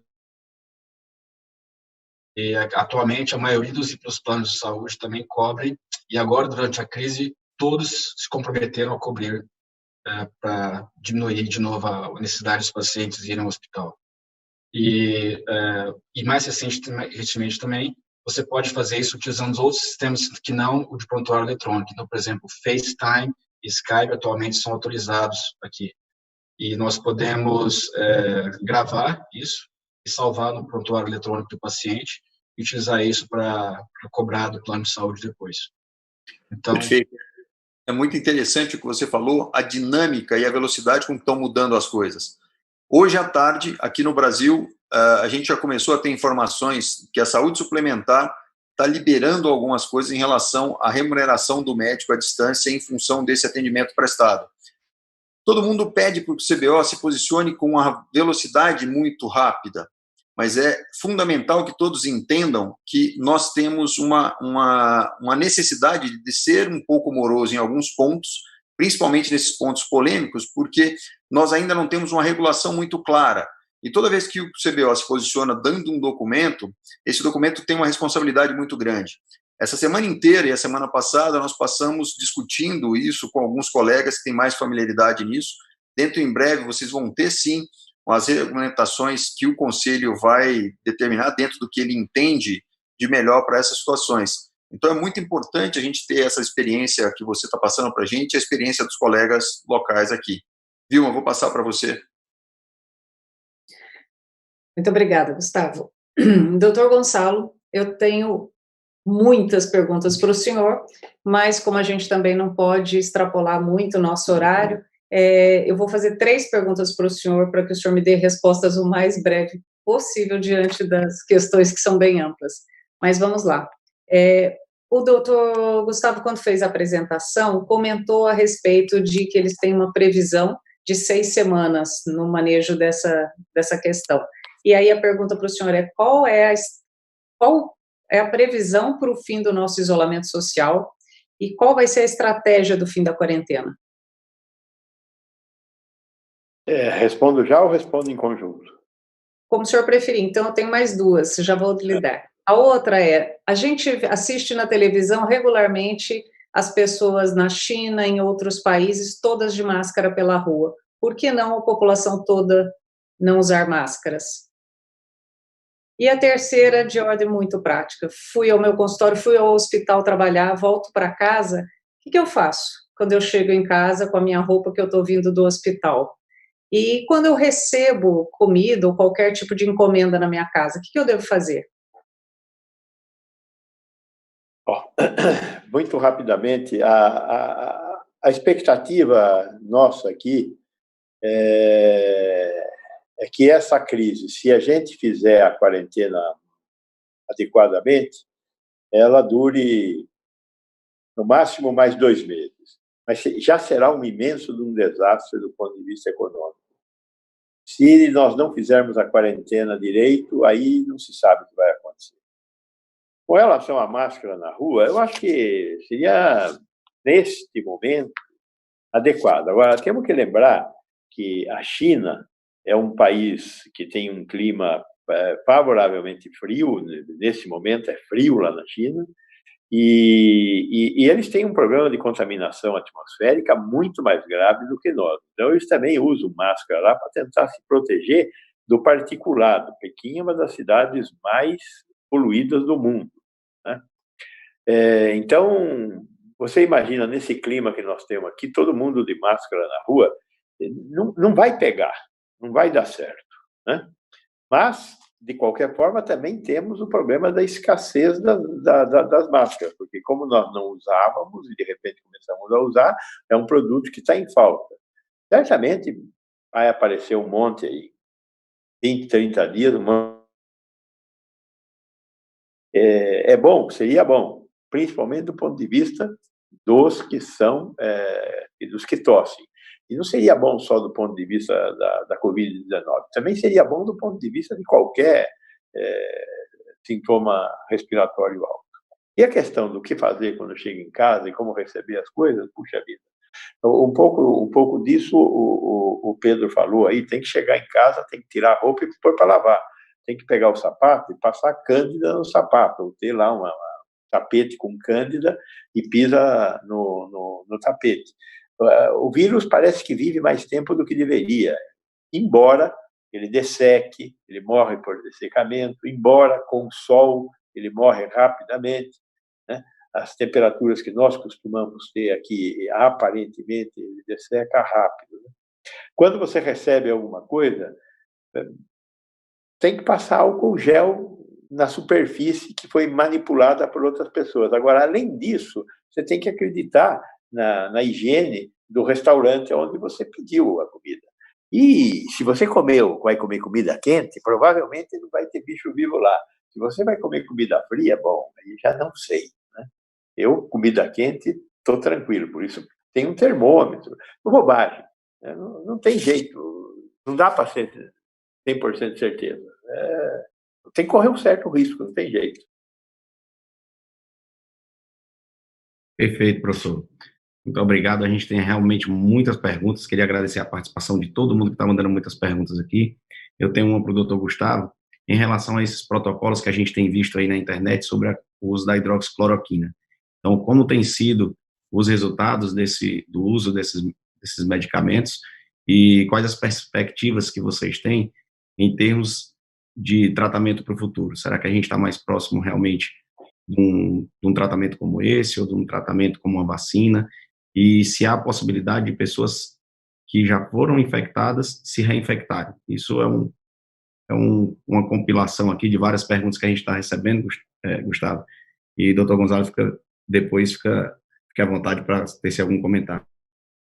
Em relação ao tratamento com a hidroxicloroquina, com a cloroquina, combinado ou não com a azitromicina, conhecimento desse seu efeito no coronavírus é conhecido já há algum tempo, de estudos in vitro e em estudos em animais, que o coronavírus infecta gato, cachorro e outros animais.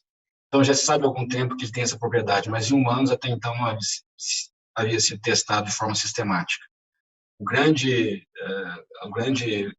lance que chamou a atenção foi esse estudo publicado pelo grupo da França recentemente, em que eles, quase próximo ao estado do estudo randomizado, alguns pacientes foram selecionados e tratados com a hidroxicloroquina, alguns com a combinação de ácido ou não, em adição, e um outro grupo que eles utilizaram como controle, que na verdade era um grupo histórico, observacional de outro grupo, de outro serviço.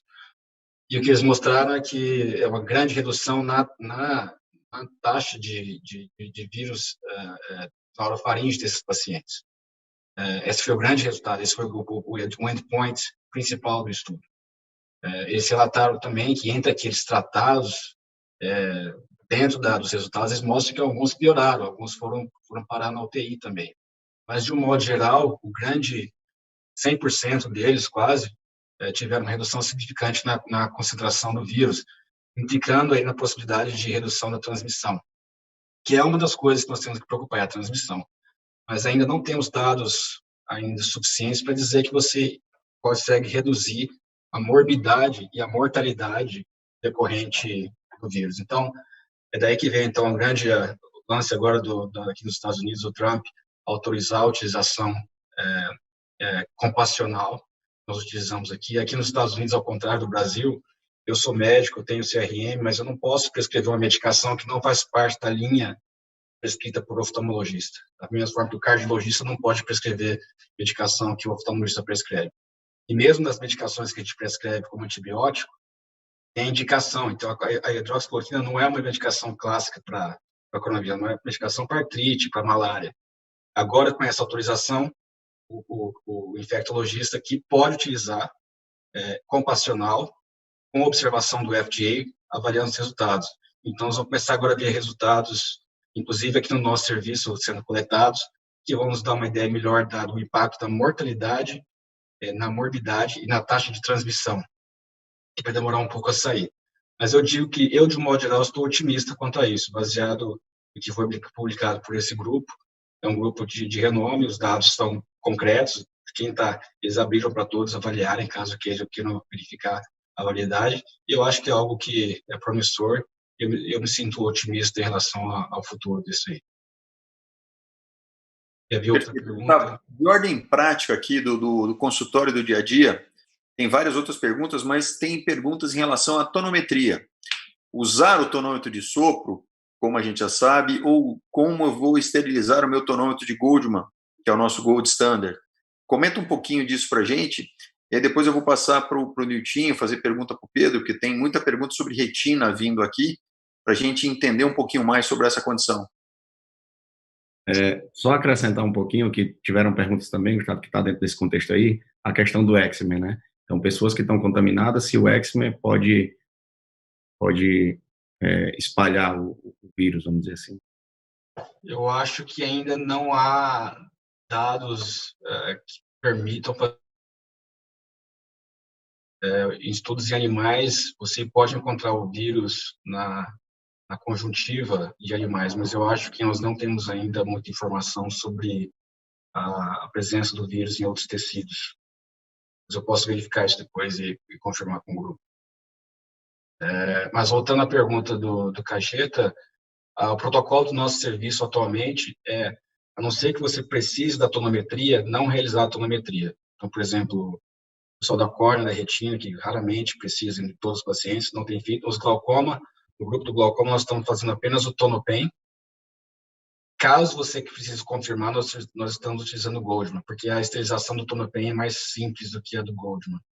E quando nós utilizamos o Goldman, nós estamos utilizando o descartável. É bem mais caro. Porque, aparentemente, a esterilização do Goldman não é tão simples assim como a do tonopen. Então, esse é o nosso protocolo atualmente. Obrigada, Gustavo. Aí a gente vai continuar aí na questão da lágrima. Pedro, vou te fazer 3 perguntas bem rapidinhas aqui para a gente já ir encerrando o nosso bloco, tá? Comentando isso em relação à lágrima, alguns estão perguntando se a lágrima transmite e como tratar conjuntivites. A segunda pergunta é onde descartar a máscara. E a terceira é em relação ao uso a realização de injeções de forma recorrente nesses pacientes que, na maior parte das vezes, já têm comorbidades. Bom, 3 a 4% dos pacientes podem apresentar conjuntivite, esse é um número que a gente tem agora.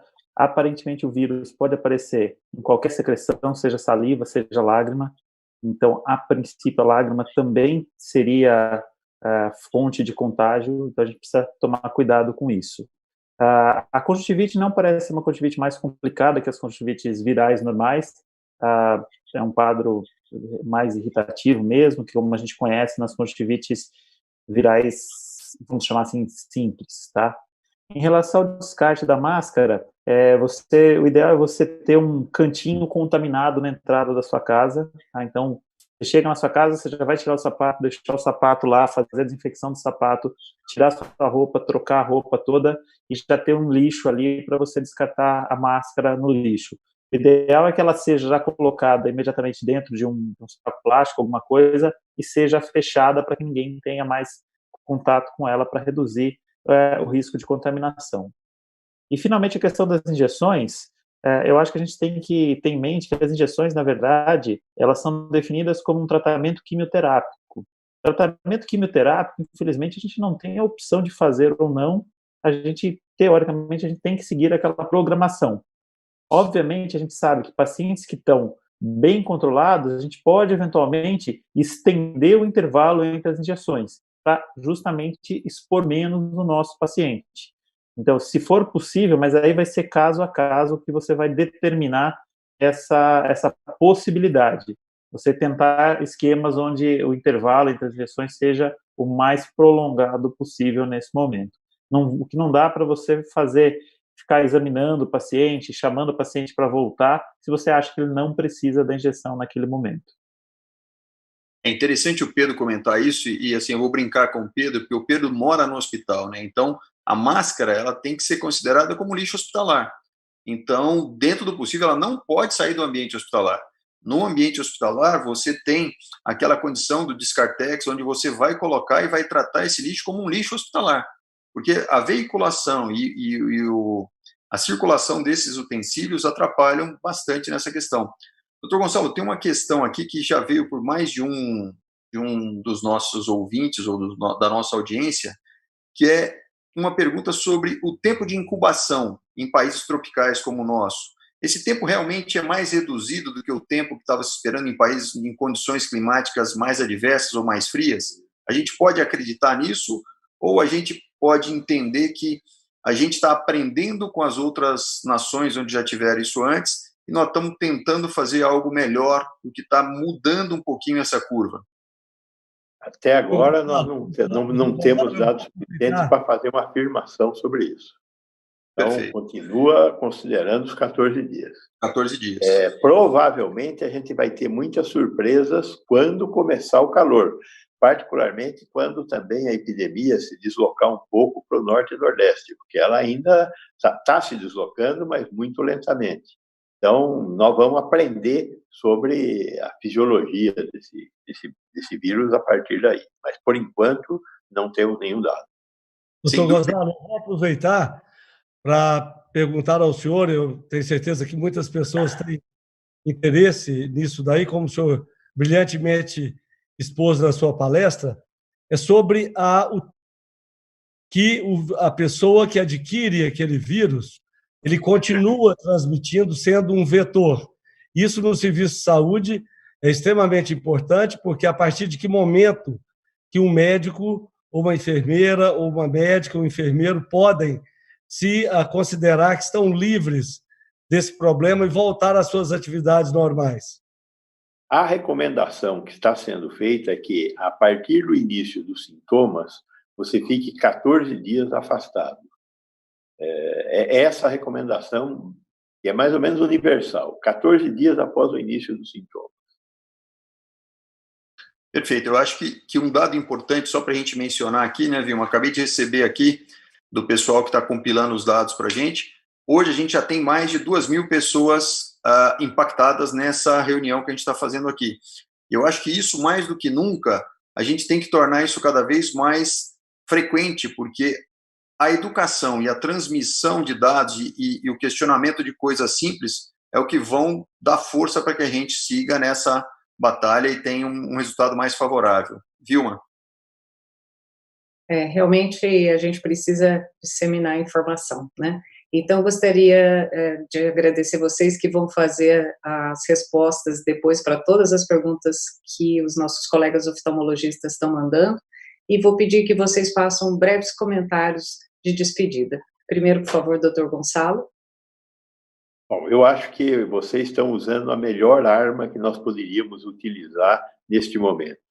Informação e transparência. É dessa forma que nós vamos conseguir sair dessa epidemia.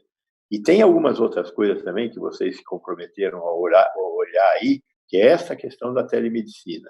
A telemedicina é um instrumento civilizatório em todos os setores da atividade humana. Então, o que nós temos que fazer é com que ela seja utilizada para o bem. Então, e essa é a responsabilidade dos conselhos, e eu tenho certeza que vocês serão capazes de criar o conjunto de normas para que nós consigamos civilizadamente utilizar a telemedicina no futuro próximo. É uma das coisas que vão ficar de positivas desta epidemia, com certeza. Aproveitando, posso fazer um... Você já vem trabalhando nesse sentido, né, presidente Benício? Exato. Como o doutor Cristiano mencionou anteriormente, a nossa diretoria fez questão de criar algumas coisas novas do CBO. A Comissão de Telemedicina, Tecnologia e Informação, a nossa Comissão de Comunicação e a de Educação Médica Continuada, que vai trazer substratos exatamente numa crise como essa para que possamos divulgar. Sobre a telemedicina, nós temos uma comissão, então, extremamente atuante, que tem trabalhado todo o tempo nesse período e que já tem propostas e que até o final desta semana nós já devemos ter, falo de devemos porque são coisas tudo tão novas, todas tão novas, mas nós já devemos ter atitudes de ordem prática para que nossos associados possam realmente utilizar da telemedicina nesse compartilhamento de informação e de dados para os pacientes. E os canais do CBO estão sempre abertos para que as pessoas mandem suas sugestões e seus questionamentos. Seus comentários finais, por favor, Gustavo. Concordo com o que foi dito. A necessidade é a mãe de todas as grandes invenções, e a humanidade sempre cresceu muito nos momentos de grande crise ou de estresse, como nas guerras, na corrida espacial. Quanto nós aprendemos nesses momentos, quanto avanço tecnológico não houve.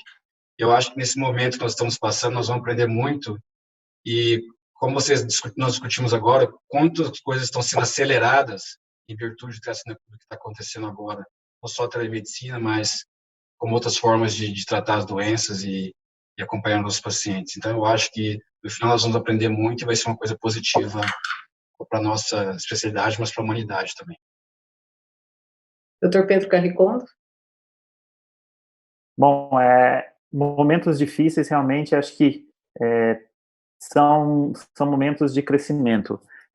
O CBO está atento a tudo que está acontecendo, tentando da melhor maneira possível compilar todas as informações que chegam. Eu acho que esse é um momento que está sendo difícil para todo mundo, pelo excesso de informações, pelo excesso de discussões que a gente tem nos diversos grupos. Todo mundo muito preocupado com a doença, preocupado com a repercussão econômica da doença. A discussão realmente acaba ficando acalorada muitas vezes, mas a gente vai tentar tirar de tudo isso o que tem de concreto e trazer para os associados sempre um resumo da melhor maneira possível. Então, contem com a gente, esperem que a gente esteja sempre atento ao que está acontecendo para trazer para vocês o que é mais importante. E Dr. Newton de Andrade Júnior, dono da cadeira cativa aqui no CBO Live, por favor. De nada, primeiro, é uma honra estar com você, viu? Você é muito bem-vindo aqui. Aliás, a gente já conversava essa ideia há um bom tempo e, com todo respeito, meu amigo Jorge Rocha, não senti um pingo de falta de você hoje. Mas, realmente, o assunto é um assunto muito sério, que o CBO está encarando com muita seriedade esse problema. O Pedro, ele está encarregado aí, está montando uma força-tarefa de reunir as informações relevantes, e isso é muito importante. E a gente vê nesse momento que as pessoas que, porventura, criticam, que estão preocupadas, que se aliem a nós, né? Que se aliem às pessoas que estão buscando saídas, buscando alternativas, porque muitas vezes, como a gente viu hoje aqui, pelos nossos participantes, nós não temos respostas ainda. Muitas respostas a gente ainda não tem. E o Conselho Brasileiro de Oftalmologia tem tomado a frente para buscar algumas que a gente realmente ainda não tem. Então, mais uma vez, muito obrigado aos palestrantes que abrilhantaram muito. A gente tem uma audiência alta até esse momento, impactamos muitas pessoas. Pelo número de perguntas, a gente entende que foi realmente muito educativa essa palestra. E o que a gente tem a dizer é que o Conselho Brasileiro de Oftalmologia realmente não está medindo esforços para, nesse momento, achar soluções que muitas vezes são inexistentes. E que a gente, como o Pedro bem falou, tire muitas lições disso tudo, lições dentro e fora de casa, dentro e fora do trabalho, como pessoas, como civilização, como sociedade, né? Dentro de casa, com a possibilidade de nós médicos, faz quanto tempo que a gente não tem uma semana em casa, o tempo inteiro com nossos filhos, nossa família, e aí a gente tem realmente, como humanidade, que repensar muita coisa. Então, provavelmente esse não vai ser o último webmeet que a gente vai falar sobre esse problema de saúde pública, da Covid, mas hoje foi muito bom e eu agradeço pessoalmente a cada um, porque para mim foi muito esclarecedor. Muito obrigado. Vilma, você é 10.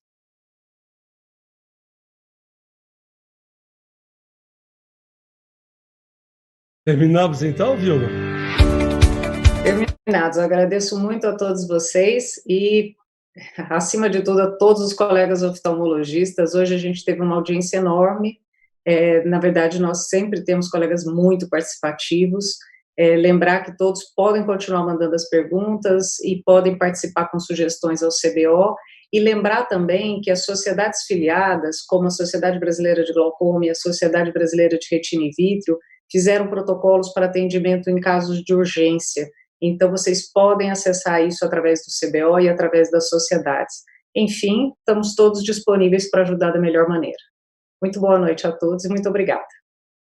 Antes de encerrar, Vilma, eu gostaria de agradecer, em nome do CBO, a participação sua, do Newton, do Cristiano, na condição das perguntas, dos nossos palestrantes, Pedro, doutor Gonzalo, doutor Gustavo, um goiano aí em Nova York. Parabéns, Gustavo, muito obrigado. Eu estou aqui em Goiânia, viu? Estou aqui em Goiânia comunicando aí com vocês. E dizer que o CBO criou um comitê de crise, que trabalha diuturnamente, membros da diretoria, nossos colaboradores, estamos realmente atentos a todos esses movimentos, e daí a ideia de trazer para esse CBO Live, que é um dos grandes instrumentos de difusão que o CBO tem, esse tema tão atual, e como você disse, Niltinho, nós vamos intensificar esse CBO Live dessa época, desta crise, para que cada vez mais informação tenhamos. Por falar em informação, nós temos a nossa Smart Page criada através da Comissão de Comunicação, que vai ser bastante útil para todos os nossos associados. Então, como eu disse, essas comissões realmente nos ajudando muito através de seus membros e trabalham intensamente para que tudo seja difundido da maneira mais adequada possível. Boa noite, obrigado a todos pela audiência e pela participação dos que estavam presentes. Boa noite.